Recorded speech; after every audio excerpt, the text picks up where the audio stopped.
Time to speak about the situation with the education sector in the country. We know very well that today, being the 4th of May, should have been the start of the new term. Let's take a look at that. The term was to start today, but that has been postponed to the month of June. We had the Cabinet Secretary, Professor Magoha, say that has been pushed to the 4th of June. We do not know whether that will happen.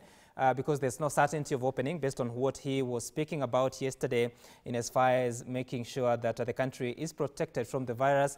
Then we know that the learners have been at home. At the pre-primary level, there are 3.2 million learners. These are the ages below 6 actually.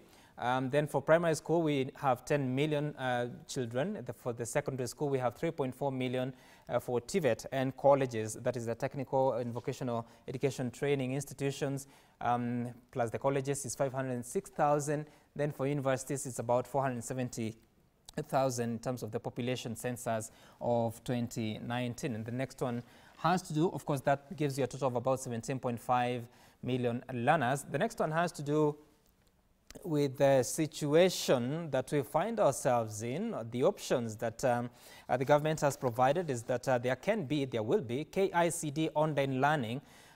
This will be via radio and TV as well as the internet. There's a site that we'll be looking at later on. Also, what will happen is the private schools are coming up with some digital platforms for their learners, and obviously there have been some challenges because most schools are focusing on revising the content that they have. So that's the situation that we know so far. But now let's speak to the chairperson of the Kenya Institute of Curriculum Development, that is Dr. Sarah Ruto. Good morning, Dr. Ari. I believe you are in Nairobi, and we look at the situation we find ourselves in the country and the measures that the government is putting in place.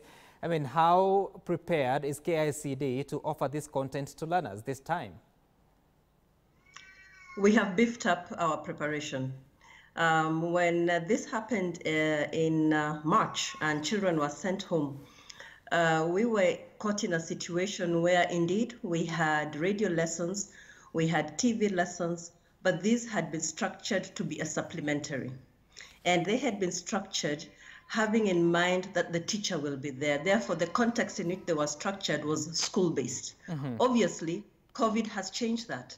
That it means that there is no school, but instead there is a parent, and a parent who is not a teacher, and we have no intention of making that parent a teacher. But it is the situation we are in. So what we have done in the last month or so is to expand it, the number of hours on radio. And I start with radio because of the potential it has of reaching many more people. It has the potential, but it is not the most favorable, and I'll talk about that later on.